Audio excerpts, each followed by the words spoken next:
How do I date a reflector as a manifesting generator myself? Step one, when we're doing relationship charts or connections, right, and we're trying to understand how can I make this work well, is to know how to speak to each other's listening. And so, if you are a manifesting generator, being able to clearly and easily articulate, you need to give me things to respond to. Perfect. That teaches that person how to speak to your listening. We can do that. And if you're dating a reflector, being able to articulate and or observe how the lunar cycle impacts them is helpful so that you can now speak to their listening and engage with them in the times that are most beneficial or when the energy that you're looking for is available. Like I mentioned, I only have two defined centers. They are conscious though.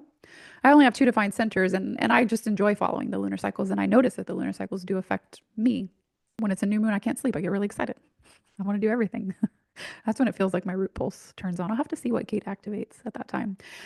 Anyway, full moon, I'm crying. Now, if I'm in a relationship with someone and they take that personally, it's not going to go well, right? If they think they're the one that's making me cry every month. No, I've cried every month as long as I can remember. It just happens.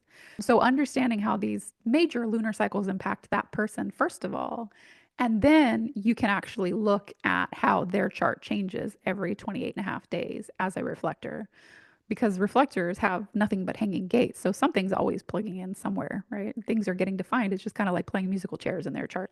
Where your natal chart has this definition that's consistent, they have definition that's moving.